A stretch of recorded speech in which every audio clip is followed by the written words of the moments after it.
Hello, curious minds, and welcome back to my channel. Today, we dive deeper into the realm of fascia, that connective tissue that often operates in the shadows. Let's peel back the layers, both figuratively and literally, to explore what fascia looks like, feels like, and what happens when it's at its best. To the common eye, fascia doesn't stand out like skin or muscle.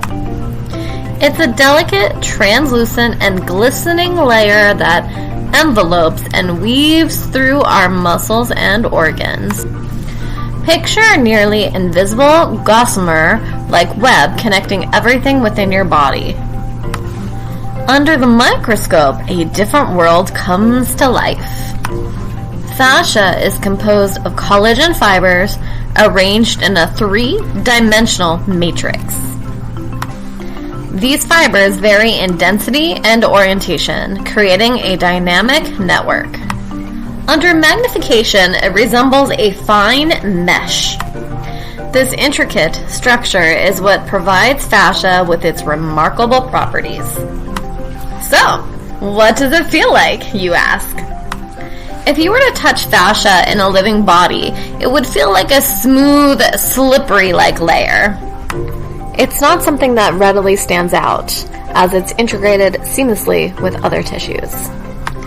Imagine gently running your fingers over plastic wrap.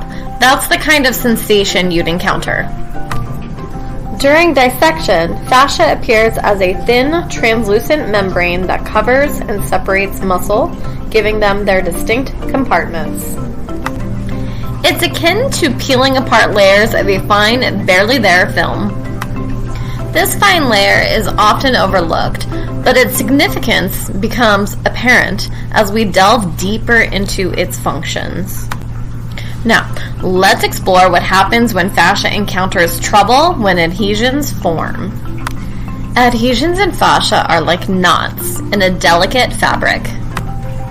They are denser, thicker areas where fascial layers have stuck together. These adhesions disrupt the normally smooth and mobile nature of fascia. They may appear as small, localized lumps or larger, more diffuse areas that feel tougher to the touch and compared to healthy fascia. Adhesions impair the flexibility and gliding ability of fascia. Think of a bunched up piece of clothing within your body. It can't move freely, causing discomfort and limiting your range of motion. In some cases, adhesions can entrap nerves or blood vessels, leading to pain or reduced circulation. Fascia, with its translucent beauty, plays a crucial role in our bodies, ensuring smooth movement and structural integrity. But when adhesions form, it's like a hiccup in the system, a disruption that can lead to discomfort and reduce function. Understanding the appearance, texture, and implications of fascia and its adhesions is a step toward better appreciating our body's intricate design. It also highlights the importance of techniques like massage and myofascial release, which can help restore healthy fascia and keep us moving freely. Stay curious, stay healthy, and keep exploring the marvels within. If you like the content, please like, share, and subscribe. And I'll see you next time. Bye for now.